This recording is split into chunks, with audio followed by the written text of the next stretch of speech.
da malevolência, o prenúncio do desastre, surgiu de repente no mundo. Monstros emergiram, mergulhando a humanidade na desesperança, quase à extinção. Quando tudo parecia perdido, a primeira geração de despertados, os fundadores, suprimiu os monstros e destruiu a torre. Essa vitória marcou o primeiro triunfo da humanidade contra a invasão de outra dimensão. Os fundadores foram aclamados como heróis, e seus legados são comemorados no mausoléu dos fundadores. Um século depois, nosso protagonista, Kanagi Minato, gosta de ler sobre suas lendas, que estão disponíveis na biblioteca. Ele lê sobre o grande espadachim que, com um simples bastão de madeira de um galho de árvore, conseguiu derrubar um exército de 10 Zeros, e o sábio mago que podia entoar qualquer magia sem encantamento. Hoje, essas histórias são apenas lendas ou contos de fadas, mas Kanagi sonha em deixar seu nome na história. Como os fundadores, ele acredita ter o selo dos escolhidos. Um brasão surgiu em seu corpo. Com isso, ele se compromete a ser um desperto, como os fundadores. Tragicamente, enquanto seus colegas comemoram o sucesso, Kanagi fica em silêncio, olhando para seu telefone, que mostra sua reprovação no teste de qualificação. De caçador, em lágrimas, ele vê todos comemorando ao seu redor. Seus colegas o provocam, dizendo que irão à festa e pedem que ele limpe o lixo. Como desperto, ele sabe que escrever o nome deles garante a aprovação, mas ele foi reprovado por 3 anos e é ridicularizado como uma vergonha. Essa era sua última chance e agora acredita que nunca será um caçador. Ele recolhe o lixo na sala de aula, refletindo tristemente que, apesar de ter tirado nota máxima e treinado sua aura, seu brasão parece inútil, mais como uma cicatriz que uma bênção. Com lágrimas, segurando uma lata de lixo, ele grita que quer ser como os fundadores. De repente, um homem chama seu nome, dizendo para ele se apressar ao portão da escola. Assustado, ele responde gaguejando que esqueceu completamente. Suspirando, ele pensa que quer ser idolatrado e aplaudido como os fundadores. No portão, os alunos conversam sobre o homem diante deles. Izaki Kaze, um caçador de nível A, sorri e pede desculpas pelo tumulto. Os subordinados de Izaki gritam que ele está atrasado, fazendo Izaki esperar, e ele gagueja pedindo desculpas. Izaki se aproxima e diz para pararem, perguntando se ele estava certo, que não era como se ele estivesse intimidando os fracos. Um de seus subordinados tenta explicar, mas Izaki, com um sorriso assustador, pergunta se eles viram os repórteres atrás dele. Seus subordinados rapidamente se desculpam. Um dos repórteres então diz a Izaki que estão ansiosos pelo documentário, e mostra a Izaki sua foto, dizendo que gostariam de usá-la como convite. O repórter explica que ela foi tirada no momento em que ele derrotou um dragão com um único golpe de espada e pergunta a Izaki o que ele acha disso. Izaki responde que é uma foto muito boa, mas um pouco embaraçosa. Kanagi e ele se matricularam juntos na academia há 3 anos. Izaki era um gênio que tinha as melhores notas da turma em todas as matérias. Durante o tempo em que estiveram juntos, Izaki estava intimidando Kanagi. Kanagi não consegue acreditar que precisa passar um dia inteiro com Izaki durante o documentário, o que o faz pensar por que Izaki o quer lá. O repórter pergunta a Izaki quem está atrás dele. Izaki responde que quer apresentar alguém da mesma geração da academia, mas, em seguida, pergunta sussurrando a um subordinado qual é o nome dele. O ajudante responde Kanagi Minato, e Izaki diz ao repórter. Izaki acrescenta que, embora as notas de Kanaga não sejam boas, ele sempre pede favores a Izaki, deixando-o sem tempo para treinar. Ele também afirma que dá conselhos e orientações a Kanagi, deixando Kanagi atônito e confuso. Kanagi fica ainda mais surpreso quando Izaki diz aos repórteres que Kanagi às vezes pede apoio financeiro. Kanagi sabe que isso é besteira porque, embora seu Aki sempre pegasse seu dinheiro, Kanagi nunca pediu nada a ele. Ele nunca havia passado por um ano tão patético em sua vida. O repórter, surpreso com a história de Izaki, diz a Izaki que ele é a personificação da perfeição. Izaki então agarra Kanagi, gritando para os repórteres aguardarem ansiosamente, pois ele será um desperto que escreverá a história. O repórter então grita para Kanagi dizendo que ele deve estar feliz por receber a bondade de Izaki e pergunta se ele tem alguma palavra para seu benfeitor. Kanagi está prestes a responder que não faria isso de jeito nenhum, mas Izaki sussurra para ele que ele falhou no teste e é completamente inútil, então eles devem resolver isso pacificamente. Izaki aperta o ombro de Kanaga, lembrando do bullying. Sorrindo de medo, Kanagi diz ao repórter que é grato por tudo que Izaki fez e que não há palavras para sua gratidão. Depois, Izaki segue em frente, deixando Kanagi. Diz ao repórter que, como tem pouco tempo, devem passar ao próximo tópico. Izaki aponta para seus troféus, deixando Kanagi tremendo de medo. Kanagi ouve alguém atrás dele questionando se eles realmente precisam de seu nome no artigo, mas um dos repórteres responde que não precisam porque ninguém estaria interessado de qualquer forma. Kanagi percebe que, mesmo que alguém seja maligno, desde que tenha o poder de se tornar um caçador, todos estarão do seu lado e seu nome será lembrado. Ele tenta conter as lágrimas em seus olhos enquanto gagueja e diz seu nome. De repente, alguém grita seu nome, deixando-o chocado. Ele vê Izaki e seus subordinados se aproximando, com Izaki dizendo para ele ir ao mausoléu dos fundadores depois da escola. Kanagi pergunta por que e se pergunta o que está acontecendo e o que acontecerá depois. Ma apenas sorri e pergunta se ele quer fazer um novo exame, confundindo Kanagi ainda mais. Izaki diz a ele que conversará com a associação. Quando Kanagi pergunta por que Izaki está fazendo isso, Izaki responde que é uma forma de aumentar sua popularidade. E a última cena do documentário se passa no mausoléu, portanto, eles precisam filmar lá e discutir o assunto depois. Izaki então o avisa que ele deve comparecer. Kanagi se pergunta se isso é real, mas pensa que, apesar de odiar a ideia de ser usado por Izaki para aumentar sua popularidade, essa é outra chance para ele, independentemente da situação. Ele sorri, jurando que dessa vez passará com certeza. Mais tarde, no mausoléu dos fundadores, o repórter captura imagens de seu Aki dizendo, no mausoléu dos fundadores, um único caçador de primeira classe se compromete a proteger o futuro da humanidade e esse momento é realmente perfeito. Depois disso, os repórteres dizem a Izaki que conseguiram tirar uma boa foto e agradecem a ele pelo tempo dispensado em seu dia tarefado. Izaki responde que está ansioso pelo artigo. Depois que os repórteres saem, Izaki segue para o mausoléu. Quando chega ao local onde seus lacaios estão esperando, ele pergunta se eles encontraram o ponto de entrada. Seus subordinados respondem com entusiasmo que sim e apontam para um caminho secreto, perguntando se é aquele que eles estavam procurando. De repente, alguém pergunta por trás o que eles estão fazendo. Izaki pergunta despreocupadamente se ele ainda não descobriu e lhe diz que é uma caça ao tesouro. Kanagi grita com raiva com Izaki, chamando de bandido de túmulo e perguntando se ele sabe quem está descansando naquele lugar. Izaki responde que é claro que ele sabe, mas depois chuta uma das estátuas do fundador e pergunta se ele está certo. Que são apenas os corpos podres do passado. Ele explica que eles não podiam deixar escapar a chance de se tornarem milionários e descarta a importância dos restos mortais dos fundadores, dizendo que são apenas cadáveres e não importam. Kanagi reconhece que os fundadores foram incríveis, e é por isso que ele quer ser como eles, não despertos, cujo nome está marcado na história. Enfurecido, Kanagi corre para atacar Izaki, chamando-o de bastardo. No entanto, Izaki se esquiva rapidamente e lhe dá um soco forte no estômago, fazendo tossir sangue. Ele cai no chão, segurando o estômago com dor, enquanto Izaki o repreende por ousar atacar. Izaki continua a agredi-lo, fazendo-o pensar que pode morrer. Mas então um dos lacaios de Izaki o chama dizendo que encontrou algo e mostra vários itens valiosos, o que o deixa chocado. Izaki pega um cristal circular e pergunta com entusiasmo se a aura está sendo emitida pelo próprio item. Izaki grita que é maravilhoso e que, com ele poderia viver sem precisar trabalhar pelo resto da vida. Kanagi tenta impedi-los, gritando para não tocá-lo, mas sua voz não sai. Izaki então o agarra pela camisa e diz que vai explicar da forma mais simples possível para que um fracassado como ele possa entender. Izaki revela que estava procurando por um fraco como ele o tempo todo. Ele o enganou com a promessa de um novo exame. Ele sabia que Kanagi visitava a biblioteca o tempo todo e achava isso divertido. Finalmente, Izaki declara que encontrou um peão útil. Izaki então o arrasta para fora, sorrindo e gritando que sonhava em se tornar um caçador. Então, ele finalmente decidiu roubar os tesouros do mausoléu e desaparecer, o que é uma história trágica. Kanagi, gaguejando, diz a Izaki para parar com a besteira, mas Izaki continua dizendo que será a notícia principal de amanhã. Izaki então o levanta de um penhasco, dizendo-lhe que, depois de roubar o mausoléu dos fundadores e escapar da polícia, culpado será um caçador do terceiro ano da academia de treinamento. Izaki então o solta e pergunta seu nome novamente, de forma zombeteira. Kanagi olha para Izaki com raiva e medo, mas Izaki lhe diz que saber seu nome não importa agora e se despede. Kanagi cai no rio, imaginando-se assim que ele vai morrer. Após o treinamento e testes, ele acha que tudo foi em vão, pois está desaparecendo sem ser lembrado.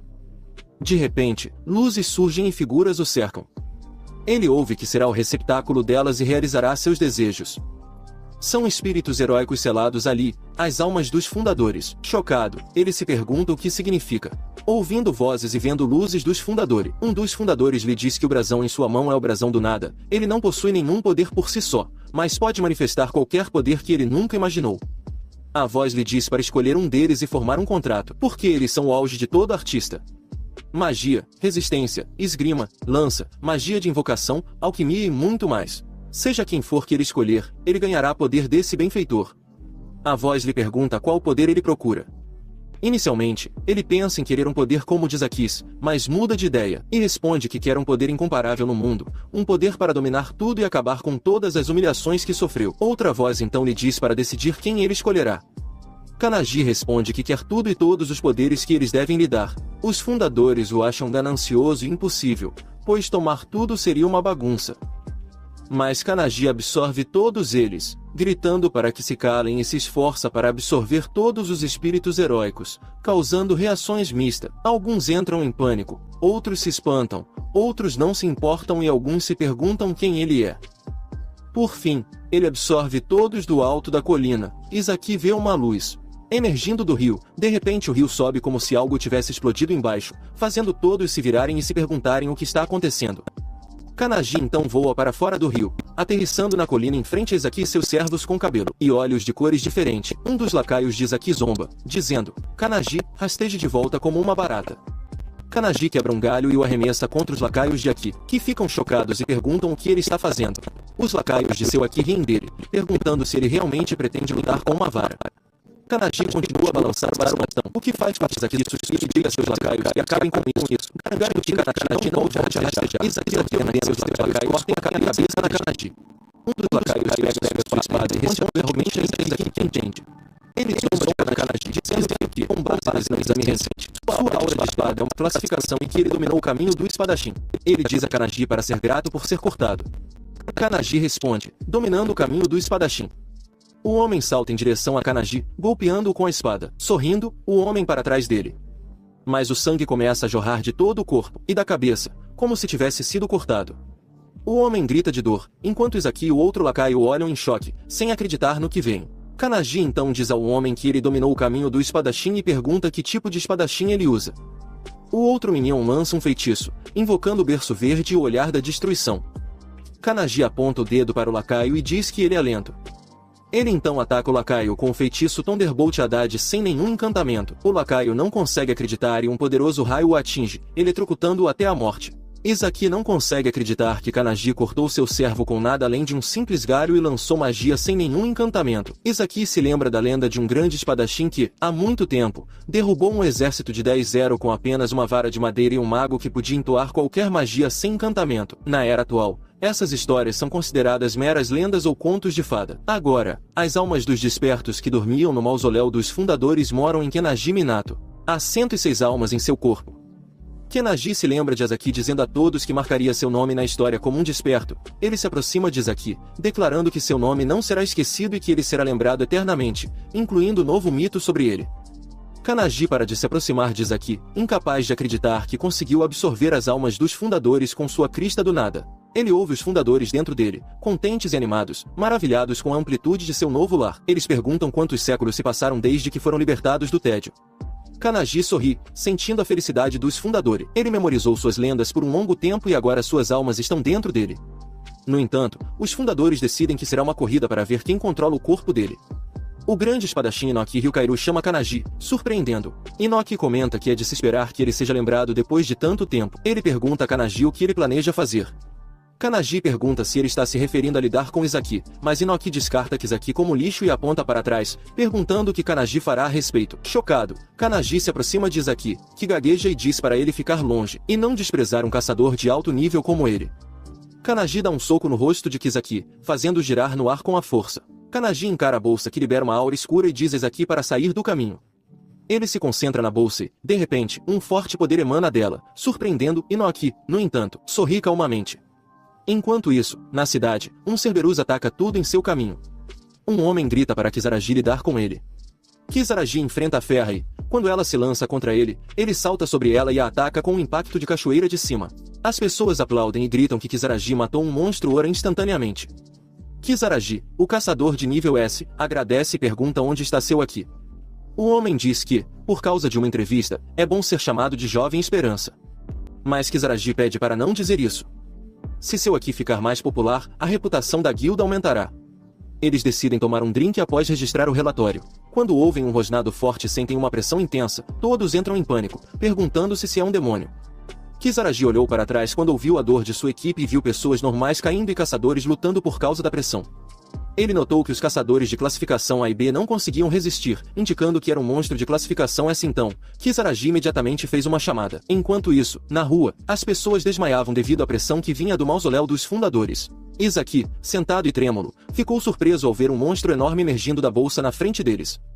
Ele perguntou se era um demônio e o que diabos era aquilo. Kanagi respondeu que era porque ele havia aberto o mausoléu, liberando um dos monstros-chefes da torre que estava selado lá. O selo foi desfeito quando Izaki levou os itens embora. Inoki confirmou isso, explicando que alguns demônios da torre sobreviveram se escondendo e ficando inativos. Ele enxergou o demônio como sendo vazio. Um tigre de olhos empilhado estava acima da classificação de perigo. Ezaki tentou se levantar, tremendo, enquanto Inoki explicava que o tigre de olhos empilhados é um desastre vivo que mata vários humanos com sua aura venenosa. Esse demônio era comum na época deles, mas agora era extremamente poderoso para os jovens desta era. Em pânico, Ezaki fugiu, gritando que precisava escapar ou seria morto. Kanagi avisou Ezaki que era melhor não se mover, pois o tigre tem como alvo objetos em movimento.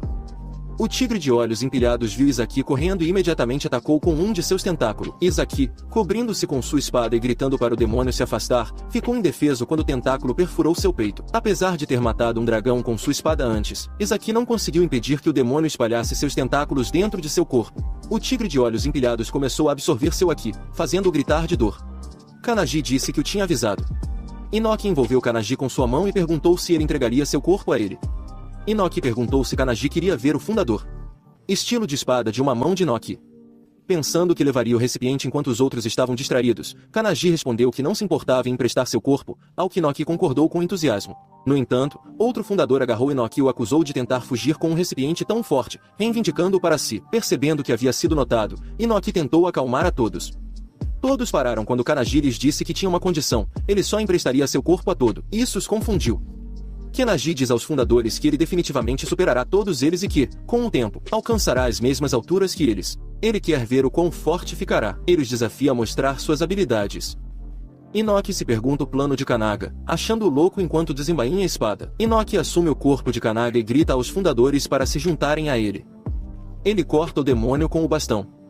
Com a ajuda de Inoki, corta um braço do demônio. O demônio ataca com o outro braço. Mas Kanagi, olhando para o bastão cortado, se esquiva enquanto outro fundador possui seu corpo. Ele usa sua mão para cortar o braço do demônio.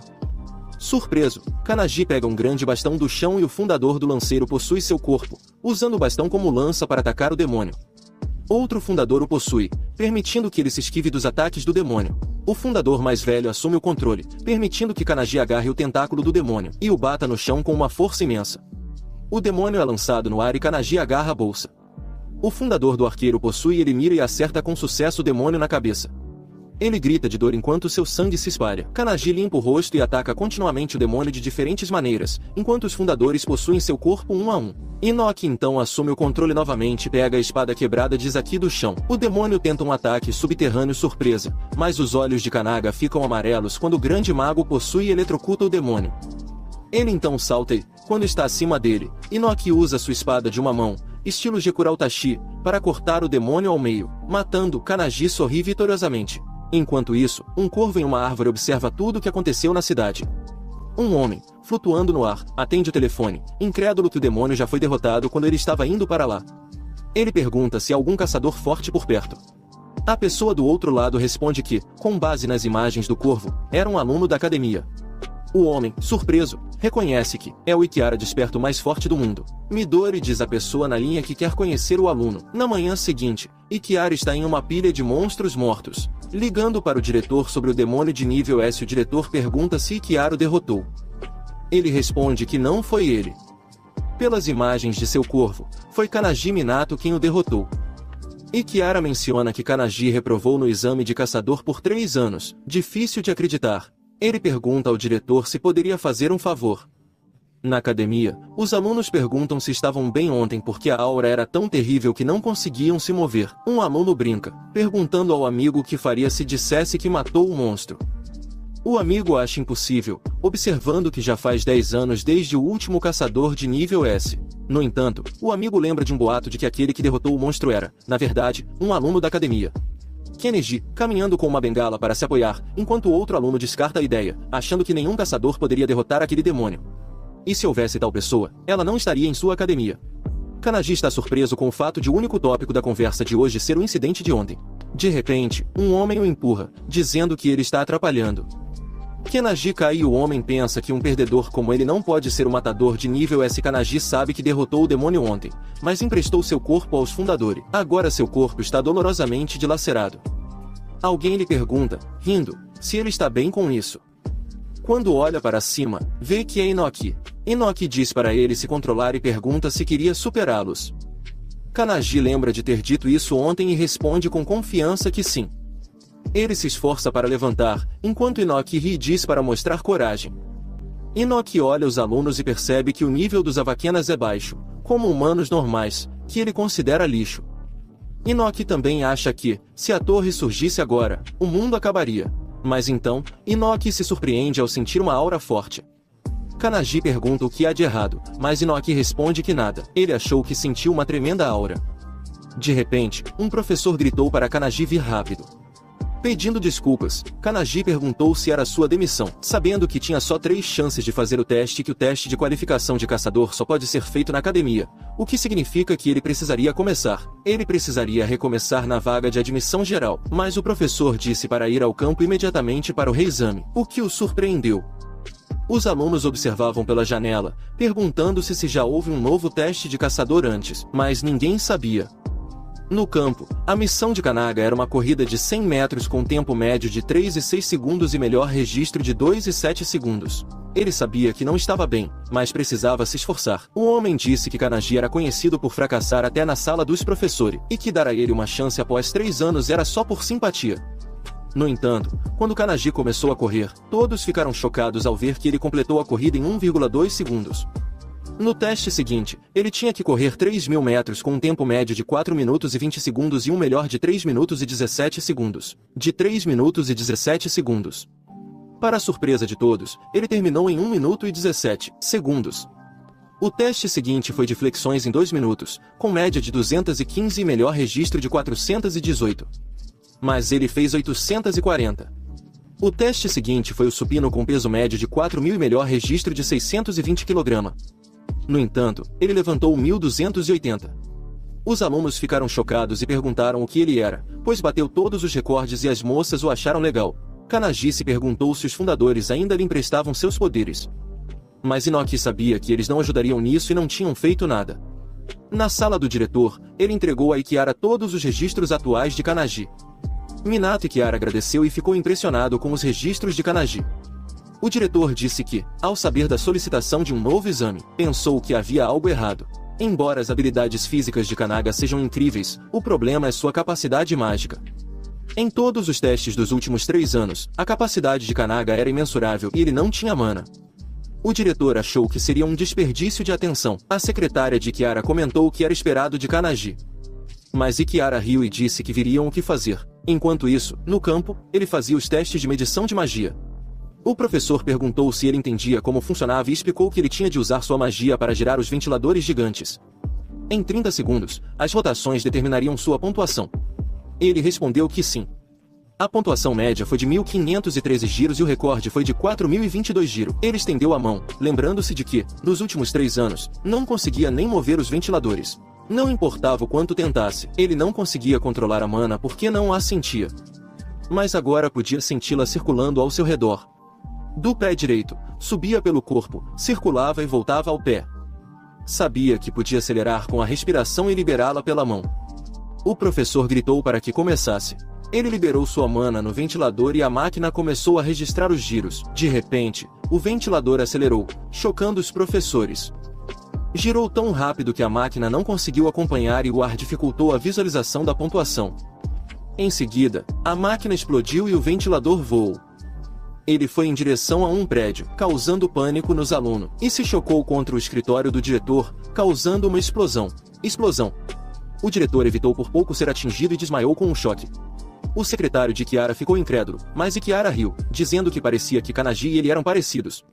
Ikiara então olhou para ele, declarando que Kanagi era a segunda pessoa na história, depois dele alcançar uma pontuação imensurável. O professor, que havia testemunhado tudo, gritou que ele havia passado no exame de caçador. Os alunos aplaudiram, exclamando que ele teve o melhor desempenho em todos os testes. Ele olhou para a mão incrédulo, com lágrimas no rosto, e agradeceu muito. Surpreso pelo poder estar nele o tempo todo. Inoki sorriu, esperando esse resultado. Kanagi sabia que, ao emprestar seu corpo aos fundadores, seu potencial foi despertado. Rindo, Inoki disse que ele não era comum e que esperava por ele há mais de um século. Inoki perguntou se eles concordariam e Kanagi poderia realizar seu desejo, acreditando ser aquele que esperavam. Uma forte aura apareceu na frente dele, chocando. Ele gaguejou e perguntou se era uma explosão. mas Inoki reconheceu como a tremenda aura daquela manhã. Ikuara o cumprimentou e ele ficou surpreso ao ver a figura lendária diante dele. Ikiara o parabenizou pelos resultados do exame de caçador. Ele gaguejou e agradeceu, sem acreditar que a lenda sabia seu nome, e se perguntou o que estava acontecendo. Ikahara então sugeriu um teste adicional, dizendo que ele deveria tentar acertar o caçador mais forte pelo menos uma vez, o que o chocou profundamente. Ikahara Midori, com 23 anos, tornou-se caçador aos 9. Ninguém podia negar que ele era o caçador mais forte do mundo. Ikiara transformava milhares de demônios em cinzas num instante, e demônios fracos e caçadores podiam ser facilmente mortos. Com uma fração de seu poder, ele conquistou sozinho o surto de Pandemônio há 10 anos e o surto de Kyushu há 5 anos, ganhando o título de singularidade viva. Por isso, foi um choque quando Ikiara lhe disse para tentar acertá-lo pelo menos uma vez. Inoki gritou animado, pedindo que emprestasse seu corpo. Ikiara explicou a regra simples. Se acertasse um golpe no minuto seguinte, venceria. Mesmo que perdesse, sem punição. Além disso, Ikiara atacaria uma vez a cada 10 segundos.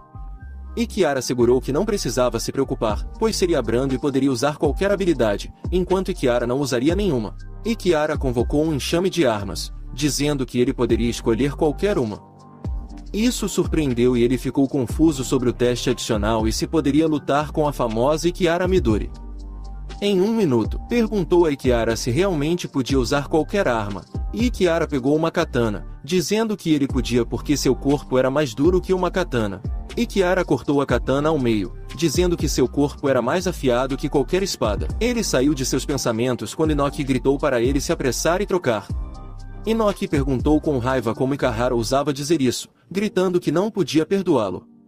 Isso fez Ikiara perceber que Inoki estava animado e que seu poder era igual ao do fundador, significando que ele não tinha chance. Atrás dele, Inoki estava furioso. Olhando para Ikiara, suspirou e o encarou com coragem. Os alunos assistiram animados, gritando que uma batalha real com Ikiara estava começando. Inoki perguntou o que ele fazia e ia pedir seu corpo emprestado. Mas Ikiara iniciou o cronômetro, sorrindo e dizendo para começarem. Ele pegou uma espada e correu para atacar Ikiara. Inoki perguntou se ele ia lutar sozinho, dizendo que não era justo, mas ele atacou mesmo assim, sabendo que era inútil. Sabia que, para ser uma lenda, não podia usar o poder dos fundadores, tinha que ser com seu próprio poder. Tentou golpear Ikiara, mas Ikiara se esquivou facilmente. Ikara estava no telefone perguntando qual mídia social ele estava usando e dizendo que tinha certeza de que o incidente seria gravado e se tornaria viral. Os alunos não podiam acreditar que Ikara estava em seu telefone enquanto se esquivava sem esforço de todos os ataques de Kanagi, gritando que Ikara era incrivelmente forte. Apesar de seus esforços, Kanagi não conseguiu acertar um único golpe em Ikara, que nem estava levando a luta a sério. Os alunos ficaram impressionados com os ataques de Kanagi. Mas um deles achou algo estranho. Eles se perguntavam quanto tempo a luta duraria. Enquanto observavam, Kanagi ergueu a espada, fingindo um corte vertical antes de mudar para um horizontal nos pés de Ikiara, e na garganta, executando com sucesso. Kanagi ficou surpreso que seu corpo se movia como ele queria. Percebendo que não se cansava, ele se perguntou se era por emprestar seu corpo aos fundadores. Sabendo que seu corpo mudava, seus pensamentos foram interrompidos quando Ikiara colocou um dedo na cabeça de Kanagi, preparando-se para sacudi-lo e mencionar que 10 segundos já haviam passado. Felizmente, Kanagi se esquivou a tempo. Mas o poder de Ikiara destruiu o campo, fazendo Kanagi perceber que sua cabeça teria sumido se o ataque acertasse. Ikiara olhou para sua mão confuso, achando estranho, pois não sentiu mal de Kanagi e não acreditava que ajustou sua saída por engano. Kanagi entrou em pânico, sabendo que seria morto, e tentou lembrar da sensação de seu eu mais forte. Ele liberou uma aura forte, surpreendendo Ikiara. Kanagi atacou Ikiara novamente e os alunos ficaram surpresos com sua velocidade crescente. Embora ele ainda não conseguisse acertar um golpe, os alunos gritaram que a câmera não conseguia acompanhar seus movimentos. Ikiara notou o aumento da velocidade de Kanagi e sentiu uma atmosfera diferente, imaginando se havia uma condição para ativar esse poder ou se Kanagi queria mantê-lo em segredo. Percebendo que outros 10 segundos haviam se passado, Ikiara decidiu atacar Kanagi levemente desta vez. Ele se abaixou e posicionou seu dedo para dar um golpe novamente. Mas, dessa vez, ele acertou Kanagi no peito, fazendo bater com força na parede. Kanagi tossiu sangue, mas achou incrível lutar contra o desperto mais forte do mundo. Sabia que, se fosse ontem, estaria morto. E isso fez sorrir, pois significava que estava ficando mais forte. No entanto, sabia que, com sua habilidade atual, não passaria no teste de Ikiara. Ele decidiu abrir caminho com força bruta no tempo que restava e correu para Ikiara. De repente, Ikiara apareceu ao lado dele com velocidade incrível, fazendo Kanagi parar e olhar. Ikiara se desculpou e disse que já tinha visto o suficiente. Acrescentou que os 30 segundos acabaram e bateu na nuca de Kanagi. Isso fez com que ele adormecesse. Quando Kanagi caiu, Ikiara pensou que Kanagi era um gênio, mas não no mesmo nível dos outros. No final, Kanagi não mostrou todo o poder que Ikiara viu. Ikiara ligou para sua secretária, dizendo que deveriam voltar e expressando sua decepção. De repente, Kanagi pegou sua espada e Ikiara sentiu uma forte aura atrás dele. Kanagi, agora sob controle de Inoki, perguntou a Ikiara o que ele disse. Ikiara olhou para trás e viu Kanagi com uma aura poderosa. Inoki, controlando Kanagi, disse a Ikiara que o pirralho teimoso estava na cama, então ele poderia usar o corpo. Inoki se aproximou de Ikiara e sugeriu que jogassem mais. O espírito de Kanagi saiu de seu corpo e entrou em pânico ao ver Inoki controlando. No entanto, Ikiara sorriu ao reconhecer a presença. Ele se perguntou se era outra pessoa ou uma habilidade. Mas sabia que Kanagi era um monstro. Kanagi atacou e gritou para ele não se afastar. Ele notou que os movimentos de Kanagi mudaram. Sua velocidade e poder estavam em outro nível. De repente, Ikiara sentiu uma espada perto do rosto e se abaixou a tempo. Kanagi brandiu sua espada novamente e Ikiara saltou para trás. Ainda em choque, Kanagi posicionou a espada e a brandiu de novo. Mas Ikiara se abaixou a tempo, fazendo Kanagi cortar o prédio atrás dele. Os alunos dentro do prédio saíram correndo em pânico. Percebendo o perigo, Ikiara notou que os golpes de Kanagi estavam imprevisíveis, mas ele conseguia antecipar os movimentos do oponente. Parecia uma técnica antiga de espadachim. Ikiara esticou a mão, dizendo a Kanagi que essa habilidade era necessária para derrotar um jogador de nível S. Ele tentou fazer Kanagi dormir de novo, notando que só passaram 40 segundos. Mas Kanagi se aproximou rápido e brandiu a espada, gritando que Ikiara não o atingiria. Ikiara se esquivou e riu, dizendo que as habilidades de Kanagi eram incríveis. Os alunos não acreditavam no que viam. Ikiara Midori estava na defensiva. Kanagi gritou que Ikiara era chato e que não precisava se conter. Avisou que o espancaria se fosse desprezado. Kanagi pulou para atacar, mas Ikiara riu e disse, tudo bem. Chutou uma pedra em direção às armas. Todas flutuaram no ar. Ikiara pulou, surpreendendo Kanagi, e agarrou uma das armas flutuantes. Ele diz a Ikiara, com entusiasmo, que está se esforçando ao máximo. Eles então lutam intensamente no ar, surpreendendo os alunos atônitos. Eles agarram todas as armas e as destroem com força absoluta. Enquanto isso, dentro do corpo de Kanaga, os fundadores observam Inoki a todo vapor. Eles ficam impressionados com Ikiara enfrentando Inoki. Um fundador, invejoso, comenta sobre a natureza divertida e lamentável de não ser o único a lutar. Enquanto observa em silêncio, um fundador pergunta se o corpo de Konaga ainda não é perfeito. Um idoso sugere entrar na briga, mas outro manda parar, chamando-o de inábil. O grande mago, surpreso, percebe que está estudando os movimentos de Inoki. Ele percebe que Inoki ataca por baixo, mudando seu centro de gravidade. Mas a espada de Inoki se despedaça novamente. Inoki, frustrado pela qualidade da espada, sente raiva.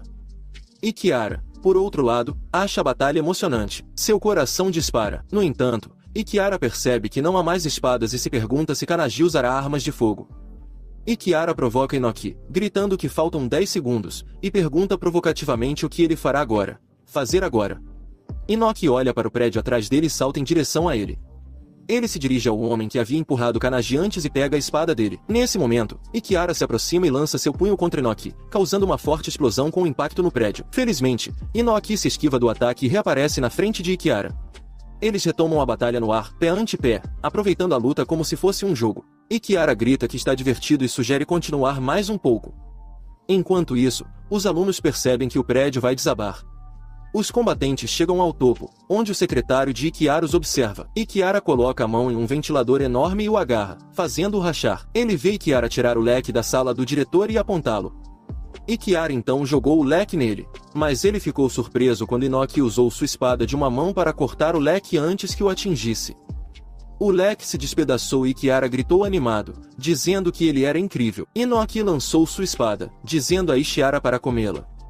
Mas, para seu choque, a espada se partiu. Ikiara levantou a mão e disse que 60 segundos haviam se passado, lançando sua palma contra Inoki, fazendo-o cair.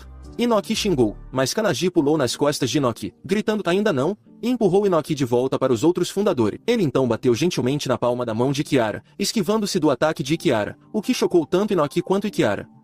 No entanto, uma de suas mãos foi deslocada com o impacto. Mesmo assim, ele disse a Kiara que só precisava de um único golpe e deu um soco no rosto de Kiara com a outra mão. A batalha entre as singularidades parecia ter durado uma eternidade por dentro, uma luta feroz por uma resposta aparentemente pequena, semelhante a um jogo de xadrez em que ambos os jogadores são igualmente habilidosos.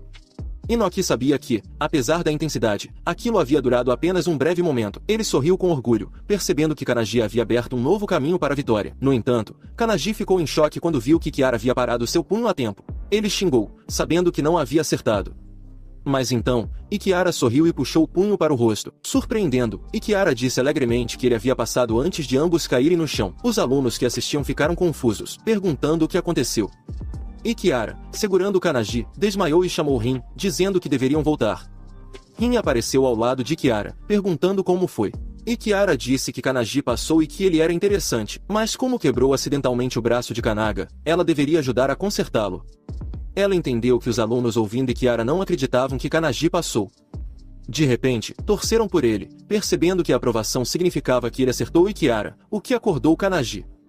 Rin, que o curava, disse para deixá-la curar seu braço e não se mover, ele concordou e agradeceu. Rin o parabenizou por passar nos testes. Kanegi agradeceu, mas se sentou em choque, perguntando se realmente passou e acertou Kiara. De repente, Kiara apareceu, dizendo que era cruel esquecer tão cedo. Chocando Kanagi, Kiara disse que estavam empatados. Mencionou que ficou sério nos ataques, mas Inoki não respondeu, sabendo que era verdade. Kiara o elogiou, dizendo que ele se esquivou de seu ataque mais forte e que seus movimentos eram incríveis. Pedindo que ele se orgulhasse, Kanagi respondeu entusiasmado. Kanagi então perguntou a Kiara o que viria a seguir, fazendo Rin olhar confuso. Kiara, inseguro, olhou para Kanagi, procurando uma resposta enquanto os alunos observavam. Mais tarde, em casa, sua mãe fritava a comida. Quando ela perguntou quantos convidados viriam, enquanto limpava a casa, ele disse que não sabia, talvez só uma pessoa. Sua mãe comentou que hoje era um bom dia. Além de passar no exame de caçador, ele estava sendo observado por Kiara Midori. Ela disse que sempre acreditou que ele poderia conseguir qualquer coisa com esforço. Ele respondeu calorosamente que sim.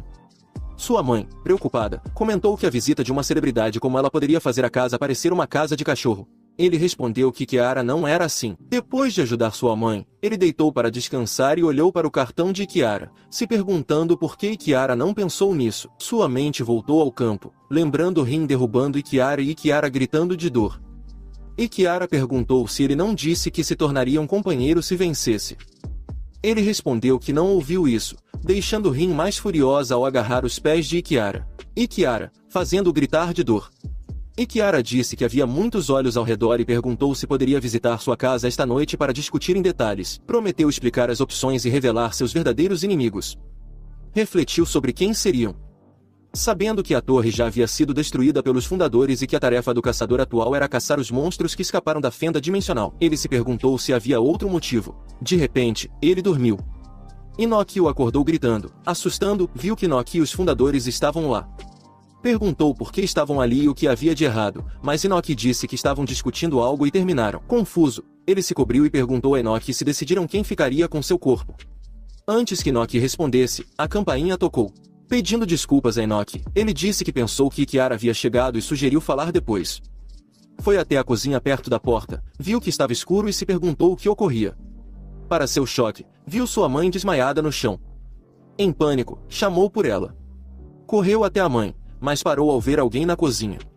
A pessoa pegava a comida feita por sua mãe e a comia alegremente. Vendo o homem comer e elogiar a comida, ele notou a bagunça na cozinha. O homem provocou, dizendo que ele devia disciplinar a senhora e usar carne cara para impressionar. Ele perguntou quem era o homem e o que fez com sua mãe, mas o homem gritou para ele cuidar da língua e se apresentou como Atanigoru, o caçador de nível S que veio buscá-lo e era um dos companheiros de Kiara Midori. A Itani lhe disse para pegar sua bagagem rápido porque estavam indo para a base. Enfurecido, ele lançou um soco em Katani, que se esquivou e riu atrás dele, perguntando se estava desafiando. Ele ficou em silêncio, lembrando-se de sua mãe dizendo que, embora seu pai tivesse falecido, ela o criaria sozinha com orgulho. Ele lembrou que os sapatos da mãe estavam uma bagunça, mas ela disse que não tinha problema e podia usá-los.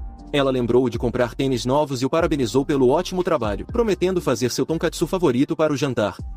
Ele então olhou seriamente para Aitani e exigiu saber o que ele fez com sua mãe. Inoki notou que o oponente de Kanaga era um caçador de nível S daquela época e disse a todos que era hora de agir. Embora irritado só de ver o roubo de Kiara, todos sabiam, a partir daquela luta, como os fundadores deveriam tratar Kinaji de agora em diante. Aitani provoca dizendo que sua cara de raiva é bonita. Ele levanta a mão para dar um tapa, mas espera e agarra a mão de Aitani antes de ser atingido. Ele puxa Aitani facilmente, surpreendendo o antigo fundador, que lembra esse movimento das lutas contra monstro. Em minutos, a casa pacífica dos Kanaji é destruída quando Aitani é arremessado pela janela, quebrando a parede do quintal. No entanto, Aitani se levanta antes de cair. Ao se aproximar, Aitani se pergunta se aquilo foi Aikido. Ele lembra de assistir sua luta com Kiara no vídeo, e notou sua aura e habilidade com a espada, além de seu poder. Ele diz a Aitani que esperava essa resiliência de um caçador de alto nível, notando que ele é mais resistente que seu Aki. Com um olhar fixo, ele ordena que Aitani responda logo. Já, ele exige saber o que Aitani fez com sua mãe, que está lá dentro sofrendo enquanto o veneno se espalha. Aitani ri e provoca, dizendo que parece que ele não sabe. Aitani então grita que era veneno e que ela estava no caminho, então a colocou para dormir. Acrescenta que, se tiver sorte, sofrerá apenas pequenos efeitos colaterais. Calmamente, ele diz a Aitani que não entende, fazendo com que Aitani o olhe confuso. Ele então pergunta por que eles machucariam a família de alguém que poderia se tornar seu companheiro, mas Aitani apenas ri e pergunta se ele disse camarada. Aitani aparece de repente atrás dele, pronto para atacar. Ele evita o golpe de Aitani bem a tempo. Mas Aitani continua atacando, declarando que não se tornará seu companheiro, mas apenas um boneco que obedece às suas ordens. Aitani o provoca, dizendo que quando eles fizerem seus preciosos reféns, ele obedecerá porque é ingênuo. Ele então se surpreende quando Aitani pisa em seu pé e o corta, perguntando zombeteiramente se ele estava certo. Ao se distanciar de Aitani, ele sente sua bochecha arder e se pergunta o que é isso. Percebendo o veneno se espalhando em seu rosto, Aitani mostra seus dedos, que estão cobertos de coisas afiadas e veneno, e diz a ele, de forma provocante, que já está dentro. Ele revela que pode produzir dezenas de venenos no corpo, chamados de insetos fantasmas. Veneno, visão mortal. Aitani reclamou que era uma missão incômoda porque poderia liberar gás tóxico mortal num raio de 5 km. Mas não podia fazer isso numa cidade.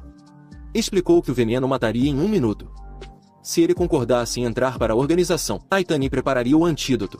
Caso contrário, ele morreria. Pensou no gás letal em 5 minutos e confirmou que Aitani está no mesmo nível. Percebendo que, para uma pessoa normal, isso seria um desastre, olhou para sua mão e invocou o deus da medicina, Valentine, perguntando se ela estava dentro dele. Os fundadores olharam para Valentine, que ficou confusa e surpresa. Ele se desculpou por chamá-la tão repentinamente e perguntou se ela poderia ensiná-lo a desintoxicar o veneno mais tarde. Aitani jogou o veneno nele enquanto perguntava o que ele estava murmurando e se o medo da morte havia tomado conta de sua mente. Ele se esquivou do veneno, explicando que o Aikido anterior era do deus das mãos Kudo Ayama, o que surpreendeu Kudo dentro dele e confirmou que ele estava copiando seu Aikido daquele momento.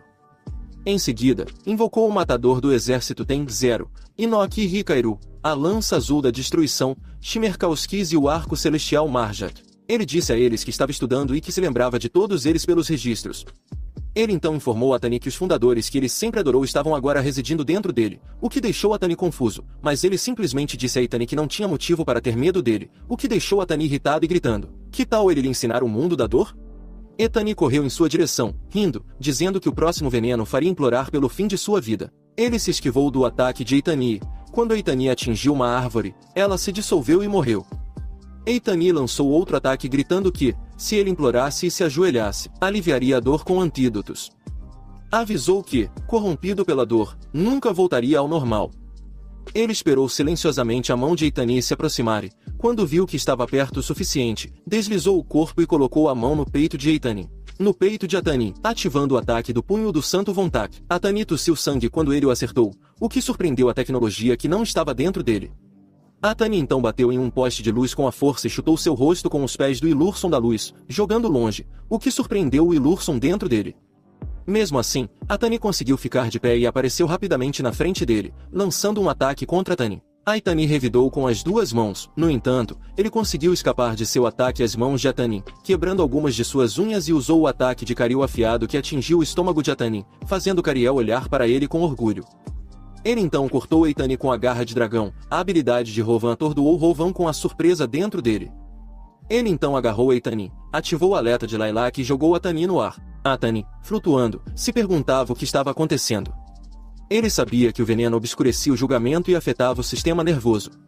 No entanto, ele ainda se movia bem e forte. Ele então ativou o Magus of Truth, Melchizedek Silentias, surpreendendo-a, e liberou em Atani, causando um barulho estrondoso. Explosão, deixando todos os fundadores incrédulos. Enoch perguntou se ele estava certo, que todos viram, e disse que, após derrotar o inseto uma vez, Kanagi copiava todos os movimentos, físicos e mágicos. Enoch mencionou que não importava se o poder de Kanagi vinha da crista do nada. Para ele, Kanagi era interessante e todos concordaram. Enoch então disse a todos que deveriam cuidar de Kanagi porque, se ele fosse treinado pelos fundadores, ele se tornaria o despertador mais forte. Enquanto Kanagi chamava por sua mãe em pânico, a cena mudou para a rua, onde homens pulavam e corriam de telhado em telhado, com um deles gritando para que todos não relaxassem porque já havia 15 guildas em movimento para colocar as mãos no garoto que lutou com Ishiara Midori. Ele pede rapidez, mas Ikiara aparece atrás do homem, perguntando se eram tantos, o que o choca. Ikiara diz calmamente que se forem 15, ele deve ser o último. Apontando os dedos para a testa do homem, Ikiara vira sua cabeça, fazendo-o bater forte no telhado. Ikiara, com seus corvos, chama Rin. Rin responde que já chegou e que não há despertadores detectados nas proximidades, mas parece que alguém chegou lá antes deles, o que surpreende Ikiara. Rin então informa que era um caçador de nível S chamado Aitani Goru, o usuário de veneno, e que ele veio visitar Kanagi, mas foi derrotado miseravelmente enquanto olhava para Kanagi, que estava desmaiado no telhado com a boca aberta, deixando Ikiara confuso. Um momento depois, eles chegam à casa dele e Ikiara elogia Kanagi por ser incrível, dizendo a ele que nunca esperou que ele pudesse realmente fazer isso, mas ele realmente derrotou um caçador de nível S, ainda por cima. Ikiara então pergunta se ele está bem e se foi exposto ao veneno, ao que Kanagi responde que sim, coçando a bochecha e dizendo que ele e sua mãe estão bem.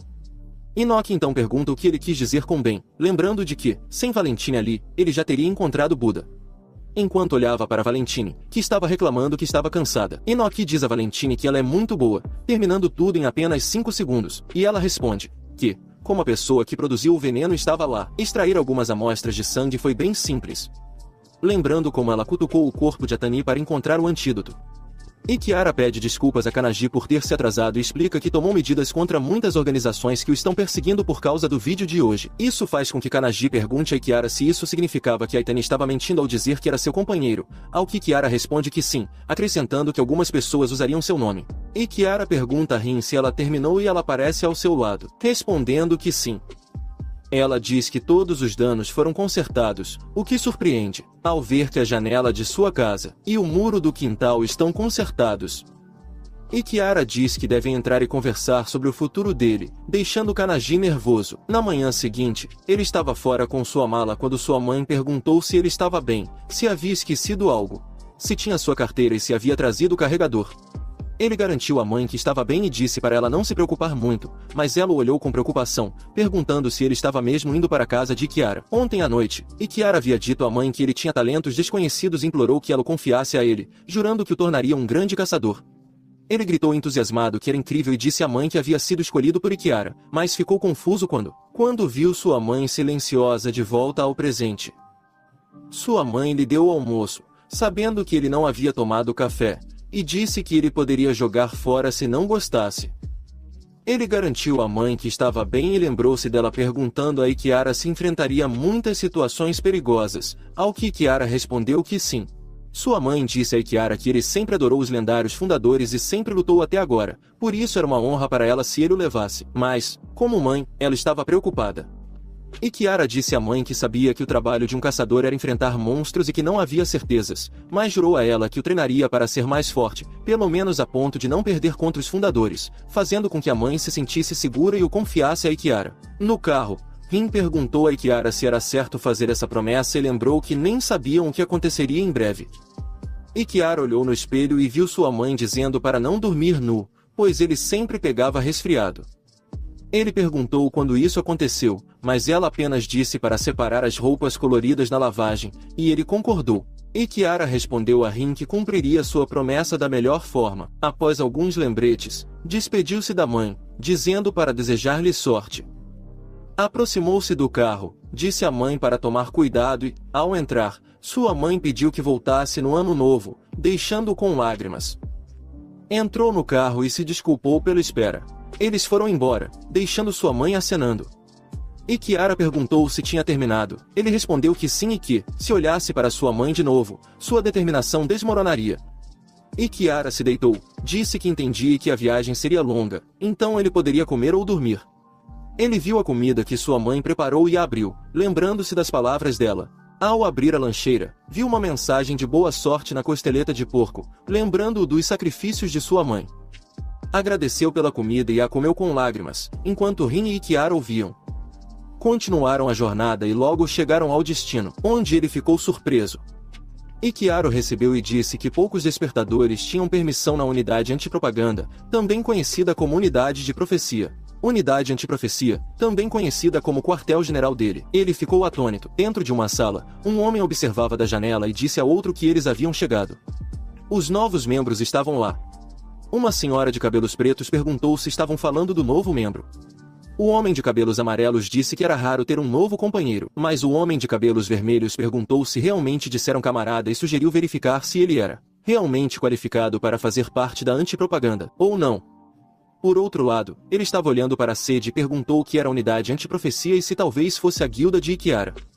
Rin se desculpou pela demora na explicação e explicou que não poderia explicar adequadamente à mãe dele porque era um segredo nacional, que o chocou.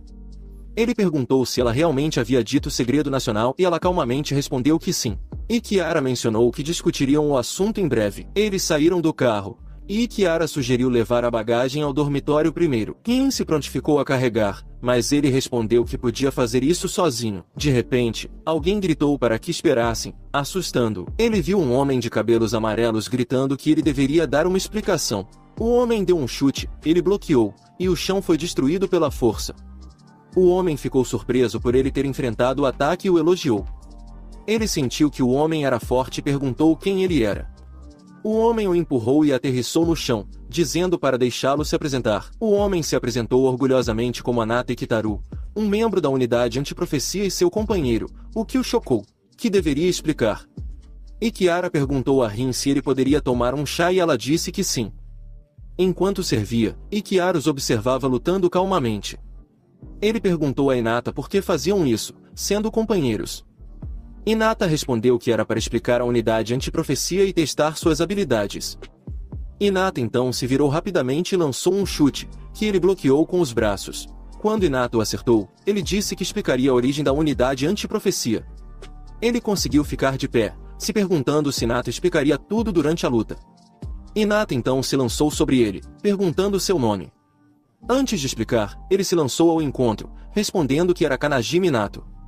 Enquanto isso, Kiara bebia seu chá quente, observando e pensando que Kanaji estava sendo testado pela academia. Testado por ele? Testado por um posto S. E mesmo agora ele estava sendo testado. Kiara perguntou a Rin se ela achava que Kanaji estava sempre sendo testado e ela respondeu que isso não poderia ser evitado, já que Kanaji era um talento que Kiara explorou ele mesmo. Anada o chutava continuamente e ele o bloqueava com as mãos. Anada lhe perguntou qual era o trabalho de um caçador e ele respondeu que era caçar os monstros que saíam das fendas dimensionais. Anada fez um sinal de positivo e disse que sua resposta estava certa, explicando que era como uma tarefa de controle de pragas. Hinata se deitou e perguntou sobre outros perigos, o que o surpreendeu. Ele perguntou o que ela queria dizer com outros perigos. Hinata explicou que no mundo deles há perigos piores que as rachaduras dimensionais, como o pandemônio do Castelo dos Demônios tem 0 de 10 anos atrás e o grande surto de Kyushu há 5 anos. Ele disse a Hinata que eram fendas dimensionais grandes. Hinata lançou um ataque, ele bloqueou a tempo, mas foi jogado para trás. Hinata disse que ele estava certo, isso era ensinado na academia, e era de conhecimento público. Ele ficou surpreso quando Hinata apareceu acima dele, pronta para chutá-lo com um machado, dizendo que na realidade era diferente. Quando seu pé caiu, atingiu a árvore atrás de seu alvo, cortando-a ao meio. Por sorte, ele conseguiu se esquivar bem a tempo. Anata explicou que se tratava de invasões de dimensões diferentes, assim como a Torre da Malevolência de 300 anos atrás, que era uma situação de emergência. Ele não conseguia acreditar que era a mesma coisa que a torre. Mas Hinata também lhe disse que a invasão ainda não havia terminado, porque alguém de outro mundo estava atacando o mundo deles com intenções maliciosas. Hinata se aproximou dele, dizendo que não sabia por que os despertadores estavam mais fracos comparados à Era da Torre, e que poucas pessoas tinham o poder dos fundadores. Ele perguntou a Hinata o que fazer, e ela respondeu que era por isso que existiam. Hinata explicou que aqueles que previam o futuro e identificavam perigos, apenas avisavam as elites para lidar com eles. E essas elites eram eles. A unidade antiprofecia, fazendo Kiara e Rin sorrirem orgulhoso. Ele percebeu que eram contra profecias. Anada disse que, a partir de hoje, ele era um deles. Foi a primeira pessoa a bloquear seus chutes, então lhe deu as boas-vindas. Hinata, estendeu a mão, dando-lhe as boas-vindas. Ele apertou a mão de Hinata enquanto Kiara e Rin aplaudiam. Hinata chamou os outros despertadores e gritou que reconheceu sua habilidade. Eles apareceram acima da casa e Hinata perguntou o que fariam, mas apenas o olharam e desapareceram, surpreendendo, e Kiara comentou que sumiram como vilões. Anada suspirou, balançando a cabeça, e disse que parecia que queriam ver com seus próprios olhos. Anada disse a Kiara que cuidaria de tudo dali em diante, e Kiara deixou Hinata com ele. Hinata o ajudou com a bagagem e lhe disse que lhe mostraria seu quarto no dormitório, ao que ele agradeceu. Quando a noite chegou, ele estava acomodado em seu dormitório, ocupado pensando sobre a organização que lidava com a profecia no mundo. Ele se perguntava se os fundadores também haviam lidado com a mesma crise durante a Era da Torre, e se ele também estava lutando contra algo que havia sido previsto. Ele ficou ansioso. Mas alguém disse que ele poderia treinar sozinho, o que o surpreendeu. Ele viu que era Enoch com os outros fundadores. Ele se desculpou por não ter conversado com eles. Mas Enoch disse que agora ele compartilharia a decisão deles. Decidiram treiná-lo para ser o despertador mais forte, assim como Kiara. Com todos juntos, ele poderia se tornar o despertador mais forte da história, e discípulo dos fundadores. Surpreso, ele perguntou se queriam que fosse discípulo, e Enoch disse que sim. Ele perguntou por que se planejavam tomar seu corpo. Rindo, Enoch disse que seria uma boa sugestão, mas todos lutariam por isso, imaginando uma batalha entre os fundadores.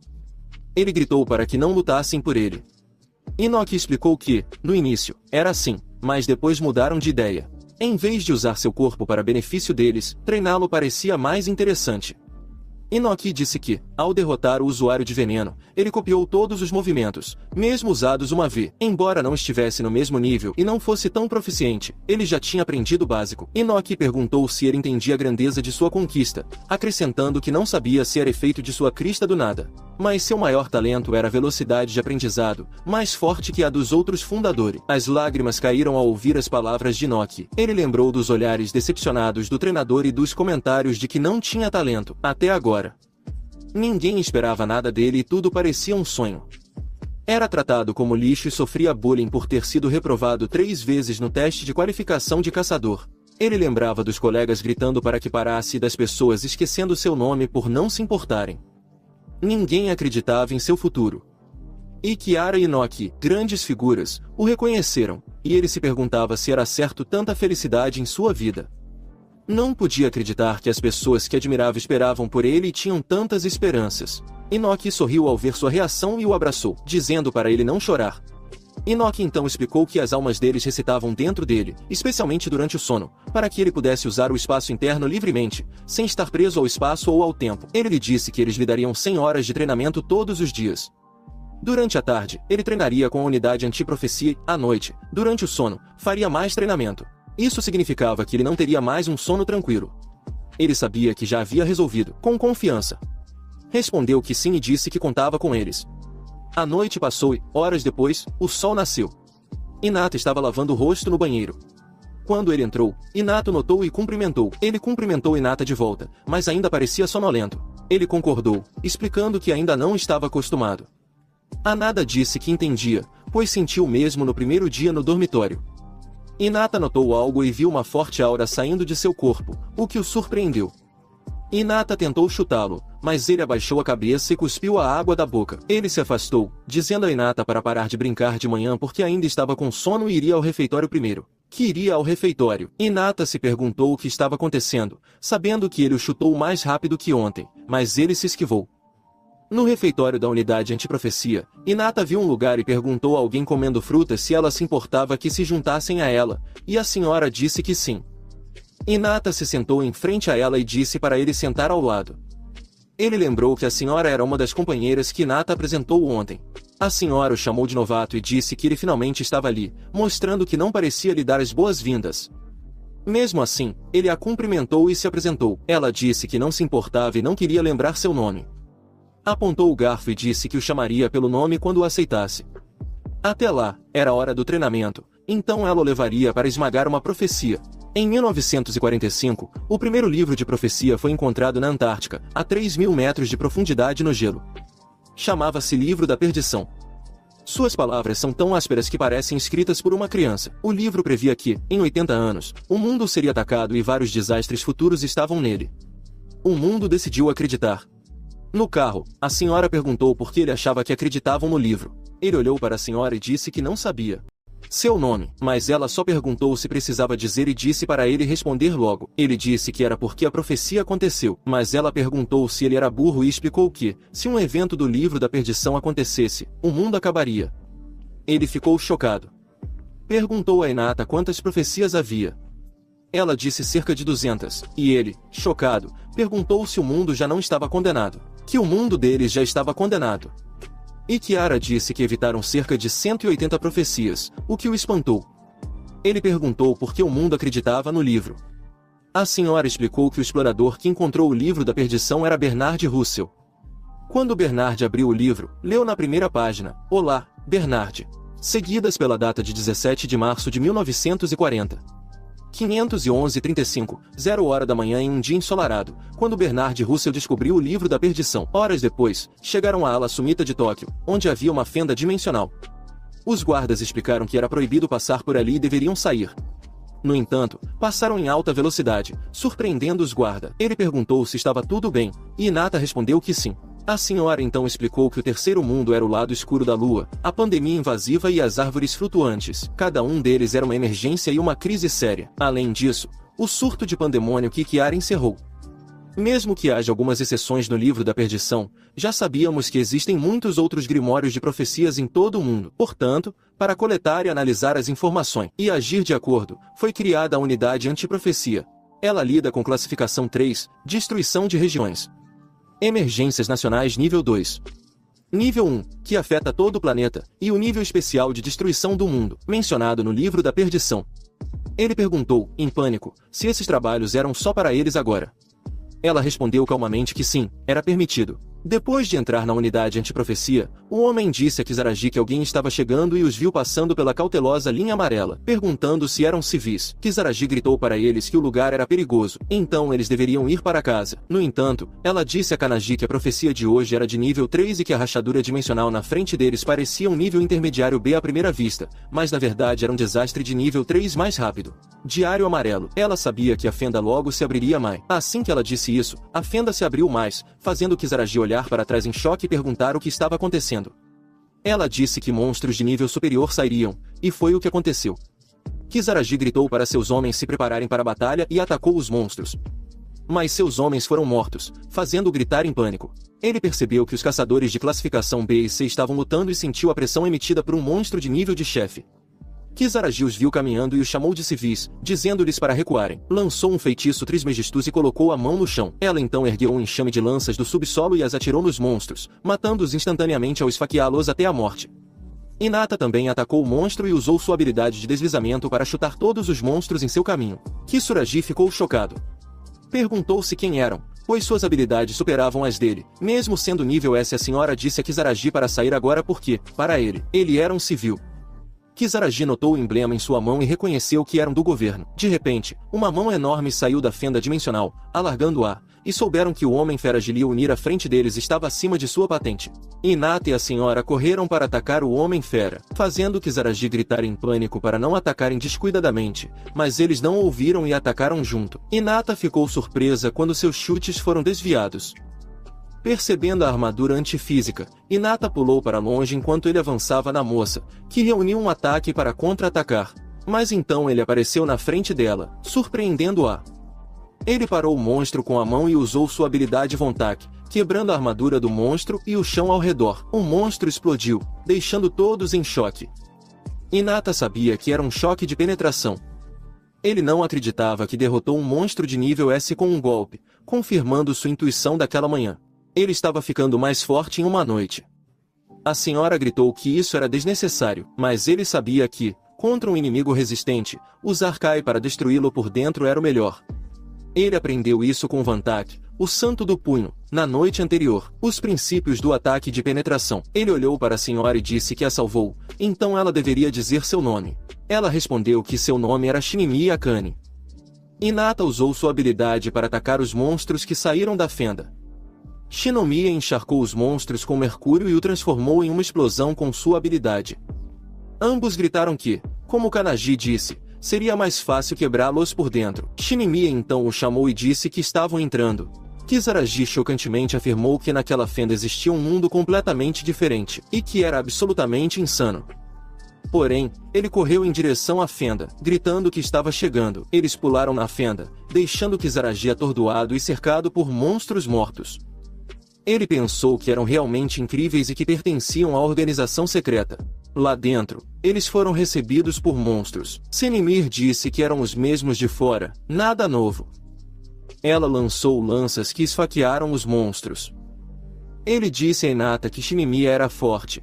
Hinata disse que ela era a melhor negociante de ar. De repente, um urso com armadura apareceu e ela chamou Hinata. Hinata atacou o monstro, dizendo para deixá-lo com ele.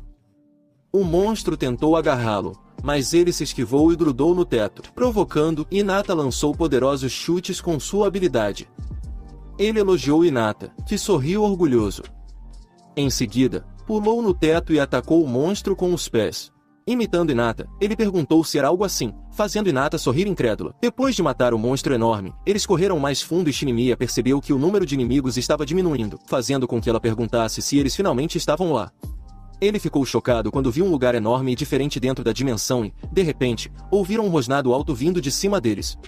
Um monstro então desceu na frente deles e todos ficaram chocados ao ver como era enorme.